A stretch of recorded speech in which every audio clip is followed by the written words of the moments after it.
గత ప్రభుత్వం ఒక్క పేదవాడిని కూడా పట్టించుకోలేదని, అందుకే ప్రజలు కర్రు కాల్చి వాత పెట్టారని మంత్రి పొంగులేటి అన్నారు. భద్రాద్రి జిల్లా అశ్వారావుపేట మున్సిపాలిటీ పరిధిలో పలు అభివృద్ధి పనులకు మంత్రి శంకుస్థాపన చేశారు.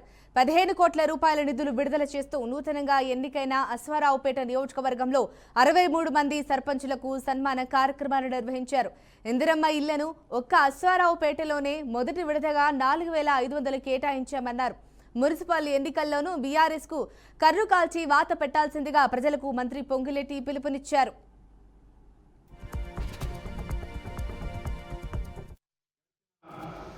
గ్రామ పంచాయతీ ఎన్నికల్లో అత్యధికంగా సుమారు 67-68 సర్పంచులు 72% సర్పంచులు కాంగ్రెస్ పార్టీ బలపరిచిన సర్పంచుల్ని ఈ అశ్వారావుపేట నియోజకవర్గంలో గెలిపించుకోవడం జరిగింది.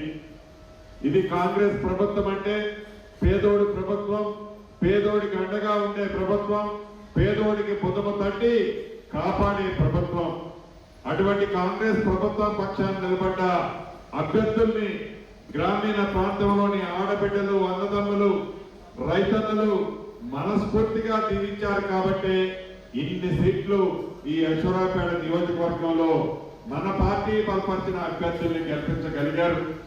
మీకు తెలియదు కాదు, ఈ అశ్వారావుపేట గిరిజన ప్రాంతం, ఈ గిరిజన ప్రాంతానికి పట్ల గౌరవ ముఖ్యమంత్రి రేవంత్ రెడ్డి గారు కూడా ప్రత్యేకమైన శ్రద్ధ చూపించి ఈ గిరిజన ప్రాంతాన్ని మరింత అభివృద్ధి చేయాలని ఆనాడు 5 సంవత్సరాలు నేను ఖాళీగా ఉన్నప్పుడు ప్రతి గ్రామానికి వచ్చి మీ కష్టాలు ఏవైతే చూశానో, ముఖ్యంగా ఇళ్ల విషయంలో గడిచిన